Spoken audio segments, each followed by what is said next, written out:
If you work as a manufacturing facilities engineer, installing a new piece of equipment can be as complex as the machinery itself. From prep work to alignment and testing, it's your team's job to put it all together.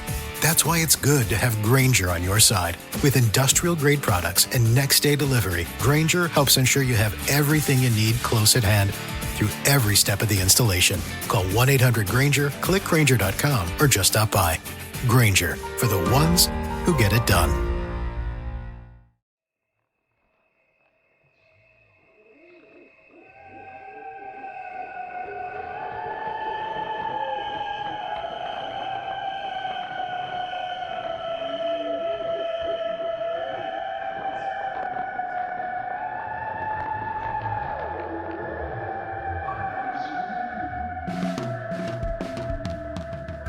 Hey Ghoul friends, it's me, Adrian, or Aiden. Either way, I am still your host, and you are still listening to Susto, the podcast of Ookie Spooky Scary Stories. Thank you for tuning in. If this is your first time, welcome. This is going to be a, different episode than I normally do. And if you've listened before, if you're part of the Susto fam, if you were a Ghoul friend already, thanks for coming back. Yeah, like I mentioned, this is going to be a little bit of a different episode, maybe shorter. This is going to be another edition of Letters from the Beyond, where I am going to read the stories that you all send to me as listeners. I hope you enjoy this. I love reading your stories. I love hearing what you have to share, even if it's a video, audio, photo, whatever it is that is spooky, paranormal, unexplainable. Please send it to me and I'll find a way to share it either on the show or on the social media, which is at Susto Podcast on TikTok, Twitter, Facebook, and Instagram. I would love to keep doing more episodes like this one. That being said, I need your help, you, the listener, yes, to please send in your story so I can do more episodes like this because these are really fun. Before I jump into those, I will just ask you to do me a huge favor and make sure to subscribe to the show wherever you're listening, and also, if possible, leave a rating and or a review. That's another way you can get me to read one of your stories, is to leave a 5-star review. I know not every platform allows that. That's why you can also do that by DM on social media or sending me an email to sustopodcast@gmail.com. All right, I'm going to get into it.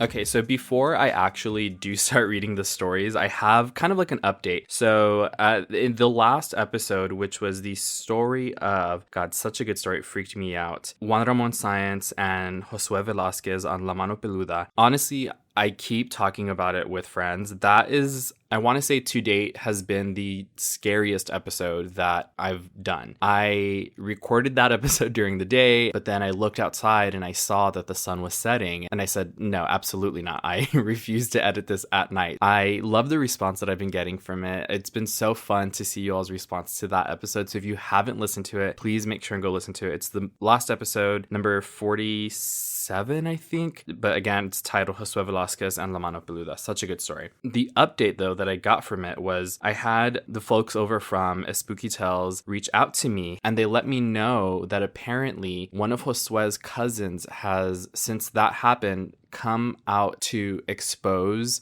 Josué basically for the call being a hoax. And from the string of TikToks that I saw this person who is claiming to be Josué's cousin talking about how Josué approached him and asked him to fake the phone call, the clip that was in the episode. But apparently, regardless of whether or not the phone call itself was a hoax, Josué was actually known to be not like a super cool person, not a very nice person, and he did actually still practice brujeria, and supposedly it wasn't in like a positive way because, again, and I always say this, brujeria is not inherently evil or bad. It really comes down to the user, right? So definitely that sort of situation. But I was talking about this with one of my ghoul friends on Instagram. They had kind of a theory where they said there's way too many people dead that all interacted with the person in question, which is Josué. So what if that was the plan all along, was to sacrifice them?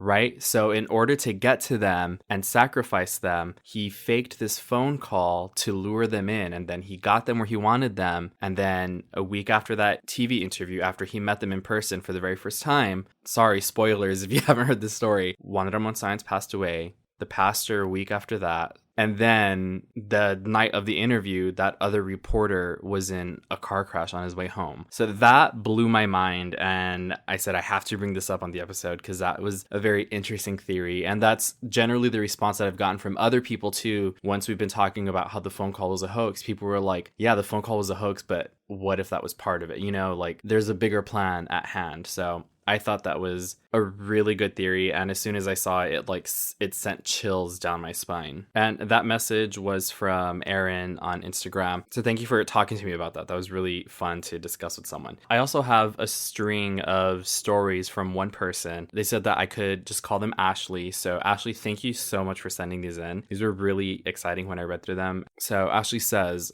"Hi Adrian, I have a few stories to tell you. I used to live with my grandma in San Benito, Texas, so these stories are about her and the house. The first story my grandma used to tell me all the time, this happened way before I was born, was one of my aunts used to work at McDonald's when she was young and still living at home. There's a point to this detail. One morning, my grandma woke up to find the phone receiver off the hook and on the couch. My grandma picked it up and no one was on the line, so she hung up assuming someone forgot to hang up the phone the night before.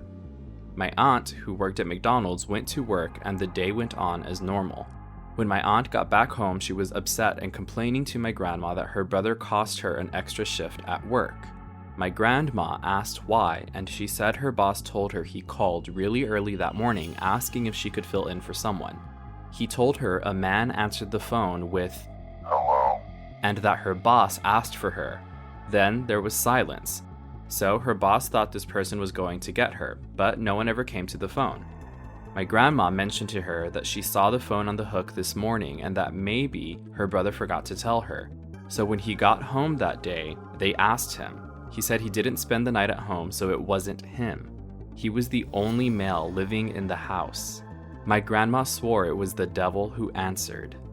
My grandma always chalked up eerie events to the devil. I never got to ask her why she always thought it was the devil, but I have a feeling there was a specific reason. To her, it was never a ghost or anything. It was always definitely El Diablo. That one I have to interject. I feel like there's no good explanation to that one because this is someone that's not involved with the family, like literally just your aunt's boss is telling you that they heard this deep, assumedly male voice on the phone, and the only person who would have a voice similar to that would have been your brother, and he wasn't there that night. So it's either El Diablo, like your grandma said, or a home intruder for some reason answered the phone, but then there's no mention of it looking as if there was a break-in or anything was missing. So if it was a home intruder, what were they doing there? Because nothing was missing. You didn't interact with them. So it's just, that's actually giving me chills because that is... Break-ins, I think, are some of the scariest things to me. There's so many things I'm scared of, right? I'm like, this thing is so scary to me. I am a scaredy cat. I don't know if you all know that. And I don't know if I've said it to me before, but I love this stuff. But I love it in the way that I consume it because it's controlled. The real life events, I'm a little bit of a scaredy cat. So yeah, and when I was younger, it happens to a lot of people. Like my house was broken into when I was a kid, and it's just like a really violating feeling, and it's just And so home intrusion, it really freaks me out, especially if you're in the house while it's happening. Those stories are so scary because you don't know which way they're gonna go, if the person's gonna be violent. That's a whole other genre, a whole other conversation. But that's what I'm saying is this is so freaky because who answered the phone? Who said hello? Okay, next one. My second story also has to do with that exact phone. I was in elementary when this happened. I was pretty young, but I remember this incident. My grandma and I were in the kitchen, and she was telling me another scary story about how the phone in the living room jumped off the table and landed in the middle of the living room. As she was telling me this story, we heard a thud in the living room. We went to see what could have fallen, and there was the phone in the middle of the living room, neatly placed, and the cord that was attached to the wall neatly stretched out over the couch. We were the only ones home, and I remember Grandma looking at me and walking over to it, picking it up and settling it back on the table and going back to the kitchen as if nothing happened. We didn't bring it up again. For context, the small table the phone was on was in a corner between the TV and couch. The TV and couch touched corners. For the phone to get on the floor, it would have had to be lifted over the armrest of the couch, and the cord would have needed to be pulled up and over the couch. Okay. Ashley, something is up with that phone. I hope that you all have since gotten rid of it at least, or like blessed it at least. Like, has there ever been an exorcism on a phone? But that's usually, I don't want to scare you, and I hope that, I hope no one has that phone. But you see it in movies especially a lot, right? Like, especially the Conjuring movies and that whole universe. The infestation, like these demonic infestations happen. Those entities can sort of attach themselves to objects and like kind of lure you in and create this behavior of constantly going to the phone for whatever reason. I don't know. I don't want to scare you. I don't want to make accusations, but that's kind of what that reminds me of. I was a teenager in this next story. One night I was in my room, not quite sleepy enough for bed, so I stayed up listening to music on my CD player and rolling pennies for my grandma. My bed was in a corner with the foot of the bed facing the door. I was sitting in bed facing the door when through the corner of my eye I saw the doorknob jiggle side to side as if someone was trying to open it. Assuming it was my grandma, we were the only two who lived there. I said, "It's open," and it stopped. I stood up to open the door thinking she thought it was locked. When I opened the door, no one was there and the hallway was dark. My grandma's room was across from mine and 2 doors down, so there was no way she would have been able to get back into bed before I got to the door. But I went to her room anyway to double check. What if she needed something, you know? So I walked into her room and found her sleeping soundly. Definitely not like she had been at my door seconds ago. I started getting scared, so I woke her up hoping that when I asked her if she was at my door, she was going to say yes. "Hey Grandma, see, why didn't you open my door? It wasn't locked." "When?" "Right now. I was rolling pennies and saw the doorknob move. I said, 'Come in.' I wasn't at the door." I was terrified. All I could say was, "Okay." And I ran to my room, closed the door, and slept completely covered by my sheet. I didn't want to see if my doorknob jiggled again or worse. Not too long after that night, I heard footsteps on the roof, like boots pacing. I told my grandma and she just said, "I've heard them too. It's the devil. Don't pay attention and never say 'come in.' If your doorknob moves again, ignore it." It had me wondering how long things like that had been happening at the house. Also, something I never got to ask. Oh my god, okay, so many things about this one. Number one, I really want to know, Ashley, what CD, if you can remember, were you listening to? Because I have not seen a CD in a very long time, but you better believe I had my own CD player that swore it was anti-skip, but it still always fucking skipped, and I had a little small binder of my CDs so I just want to know what you were listening to. Number two, this one is really creepy. So I will say, definitely if you hear something and you're unsure about who it could be, never answer. Number one, just like never answer them. And number two, especially, your grandma was right, never say "come in." Never invite them in. Well, obviously you didn't know, you really just thought it was your grandma. But yeah, it's one of those things where you don't want to, like, I guess, accidentally invite something in. This is why also, well, I'm not going to tell you what to do, but I'm going to tell you what I do is at my house, we do not use welcome mats at the front door that say things like "welcome" or "come in" or "all are welcome." Like, no sort of invitation or that, because you don't know what you're inviting in. So if you want to have something cute out there, go for it, but we don't. We never have anything that says anything like that, because we don't even want to inadvertently invite something or someone in. It's kind of like the vampire thing, right? How vampires, like, they don't come in unless they're invited. Sort of a similar thing with spirits and entities, except I don't think they require an invitation, but you don't want to encourage it, right? Also, the footsteps on the roof, that reminds me of, yes, it reminds me of La Pisadera. That one is episode 16. So yeah, the footsteps on the roof kind of reminded me of that also. I don't know, maybe if you were having trouble sleeping, you possibly could have been visited by La Pisadera, but I'm not going to put that on you. She has also told me a story about my great-grandpa, her dad, who lived down the street from us. He had his own little convenience store on his property, and separating the house from the store was this huge lilac tree. She said one night while he was making the super short walk from the store to his house, literally it was like 30 feet or so, his dog started barking wildly at the tree. He looked up to see what he was barking at, and he saw this giant black shadow in the tree with red, glowing eyes. He said it was almost as big as the tree, and it was darker than night, which is how he gauged its size. He said the darkness of it covered nearly the whole tree. I always pictured something like Mothman when I was told this story. My grandma and he said it was the devil. Unrelated to this particular night, he had also claimed to see dogs with glowing red eyes on his property near that tree too. I spent a lot of time as a kid at his house as well and never saw anything, but I was never there late enough. But I believe he did see something, and maybe that something followed my grandma once my great-grandpa passed away. That is a really good theory, actually. Yeah, what if your great-grandfather had seen this thing, and it was, I guess, for lack of a better word, like latched to him, or connected to him for whatever reason, and then once he passed on, it was like, well, there's the daughter, she's next in line. Whatever it was, I hope it doesn't exist anymore and it's not bothering anyone. But yeah, as I was reading this one, I definitely thought about, like, Mothman, and that sort of description, fits the Mothman. He's supposed to be super tall, all like black feather and skin and just glowing red eyes. The thing about the dogs, though, I feel like I can vaguely remember someone telling me stories about these like demon dogs in Mexico, or like hellhounds, and they had red glowing eyes.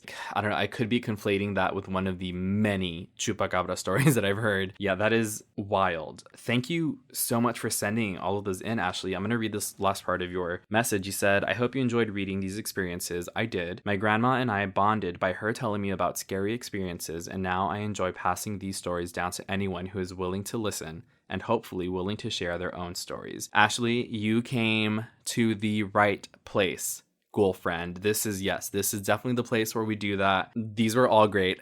These were all amazing. I love them so much. I have another story, but I really want to keep doing episodes like this for you all. So please continue to send these stories in. I love them. I'm not sure if I've read this one before. This is from a review on Apple Podcasts. The only username it gives me is Isa Shand or Isak Sand. Isaacs and sorry. Thank you for the positive review. I appreciate that so much. And this person said, when I was little, we lived in a house behind my grandma's in Mexico, and I remember my mom telling me to go to sleep with my grandma at her house. Pero terca no quería. Hard-headed, I didn't want to, so in the morning, I got scared. I was like 4 because I was alone, so I went to knock on her door and no answer. It was about to rain, so there was lightning everywhere. When I stood back, I could see 2 red eyes staring at me, so I just ran back to the house and covered myself until the sun came out. Okay, I did not plan this. I did not know the story was here. I just opened up the the reviews on Apple Podcasts. It's very interesting that we're getting this theme of, I'm freaking out because I literally did not plan this. This theme of glowing red eyes. First, the stories from Ashley, now this person on the Apple Podcast reviews. You know what? I've always said, this is not an invitation. Mothman, if you're out there, this is not an invitation. You're not welcome here. If you don't know the story of Mothman, he's this cryptid, and he's supposed to be like, normally when people see Mothman, that means that something bad is going to happen. So I rebuke that. No, move on away from here. I don't like this theme building around me. Okay, so lastly, I have actually a recording that I want to share with you. It's an audio recording. When I was visiting home for Mother's Day, I was of course, hanging out with my mom and my boyfriend, and we were driving around, and my mom listens to the show. Thank you, Mom. I love you. And she was telling me about how in one episode I had told a story, and in the episode I was like, I can't remember who told me this story, and then I went on to share it. And my mom is telling me, she says, I was the one that told you this story. And she said how she was like yelling at her speaker that it was her that shared it with me. So, and also apparently there was some discrepancies in my story. And so I asked my mom to retell the story for me, and she said it was okay if I shared this with you all. So without further ado, here is my mom sharing one of her own stories. So apparently this comes from my grandma, Grandma Jovita, she passed away when she was 107. And she was the one that told us the story of the evil eye, right? So the little girl was playing in the front yard and the grandpa was looking at her. Well, all of a sudden she became real ill and the mother didn't know what to do with her. So somebody told her, you know what, rub her with an egg. Maybe she has ojo. So the mother did. So the mother said, whoever did this to my daughter is going to get it. So she decided, you know what, I'm just going to fry up the egg.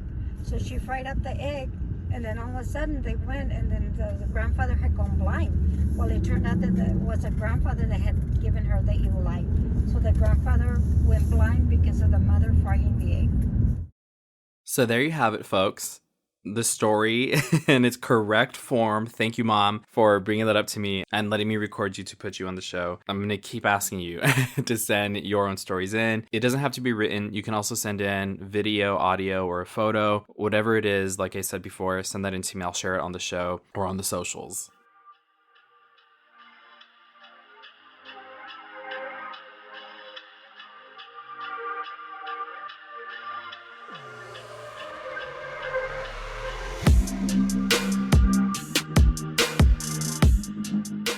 Thank you all so much for tuning in to another edition of Letters from the Beyond. I hope to keep doing these episodes, but like I said, that's up to you, the listeners and the followers of this show. I super appreciate it. Make sure to follow socials for any and all updates on Susto. That's at Susto Podcast on TikTok, Twitter, Instagram, and Facebook. If you want extra benefits, behind the scenes stuff, and some exclusive merch, you can go ahead and sign up to be a patron at patreon.com/Susto Podcast. There's different tiers with different benefits. Check that out and see which one works best for you. And speaking of, I'm going to give a shout out to this month's patrons. I'm not sure if I did that at the beginning of the month or not, but there have been new patrons, and those people are my ghoul friends: Dottie, Anna, Desiree, Monica, Jeannie, Cami B, Julie, Lori, Karen, Julianne, Amanda, Angela and Co, Sam, Josette, Victoria, Dee, Eva, Mario, April, Luther, Alejandra, Rachel, Sadie, and Liza. Thank you all so much. Stay spooky and